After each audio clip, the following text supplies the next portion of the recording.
All right, today we're going to pull back the curtain on the final season of a show that, let's be honest, took over the world. We're looking at a deep dive analysis of the show's own behind-the-scenes documentary, and it uncovers this incredible story of production chaos that was happening just off camera. I mean, for years, Stranger Things wasn't just a TV show, was it? It was a full-blown cultural touchstone. It was everywhere. It dominated the conversation, it was every Halloween costume, and it just demolished streaming records. On the surface, what we all saw was this perfectly polished piece of 80s nostalgia, and millions of people, including me, loved it for its style and its story. But here's the thing. That massive final season we all watched, it looked amazing. But according to the analysis we're digging into, the process behind that perfect finish was, well, anything but smooth. It really points to a much, much messier reality when it came to bringing this beloved story to a close. So to really get why there was so much friction behind the scenes, you have to remember just how much pressure was on them to stick the landing, to deliver a perfect ending. Think about it. We all waited 2 years. The anticipation was through the roof. The entire world was waiting for the perfect ending to the story of Hawkins. So for every single person involved, the cast, the crew, the network, the stakes had literally never been higher. And this is where the critique we're examining really kicks in. The main argument is that the problems didn't start on set with the cameras rolling. No, they started way earlier, on the page, with the very foundation of the show, the writing process itself. This quote, right here from the show's creators, the Duffer Brothers, is presented as kind of the ground zero for this whole domino effect of production problems. The analysis basically argues that when the main architects of a massive story aren't truly passionate about the nuts and bolts of writing, it creates these fundamental issues for every single person down the line. So this apparently led to a method that the analysis calls writing backwards. Now, what does that even mean? Well, instead of letting a logical plot create a natural emotion, you decide on the feeling you want the audience to have first.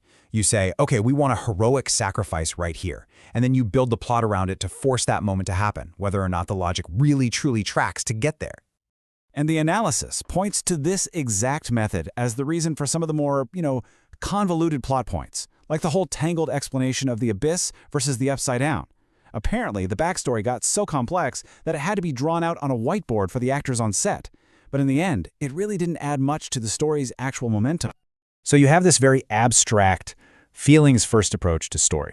And that approach then created a massive disconnect between the writer's room and the people who were tasked with physically building the world of the show. And you can see the conflict right here. It's like you have two completely different teams. On one side, the writers, who are chasing an emotional target, changing big concepts on the fly. But on the other side, you have a massive production crew. These people need concrete blueprints months, not minutes in advance. I mean, think about it. They have to source rare materials, engineer these incredibly complex moving sets, sculpt creatures that take weeks to get right. They can't just pivot on a feeling. And this quote, wow, reportedly from a sculptor on the crew, it just captures that tension perfectly. It's incredibly telling. You can just feel the deep frustration from these artists and craftspeople who are trying to build a tangible world that seemed to be constantly shifting under their feet. So this clash, this conflict between the vision and the actual execution reportedly led to a production process that, well, you can only really describe it as pure chaos. Just take a look at this timeline to get a sense of it. They kick off this massive, year-long shoot. 6 months go by. They're at the halfway point. Production is going full steam ahead. But the scripts for the show's climax, for the huge final episodes, were still not finished. The ending just hadn't been written yet. Can you imagine? This meant the entire team was basically forced to work blind. You have people building sets, choreographing fight scenes, and filming huge sequences for a story when they have absolutely no idea how it's all going to end. Production was just moving forward based on conversations, not a finished blueprint. All for a project with a budget in the hundreds of millions of dollars. It's kind of wild.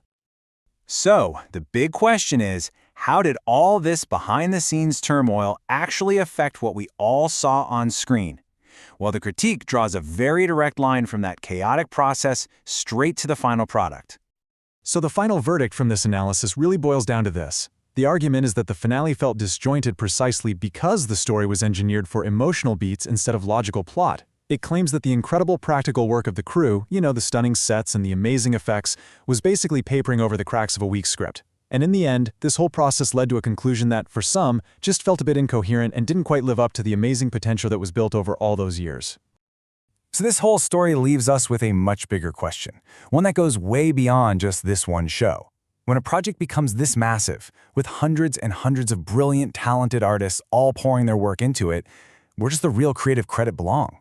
Who's really responsible for what works and for what doesn't? It's something to think about the next time you're watching those credits roll on any big show.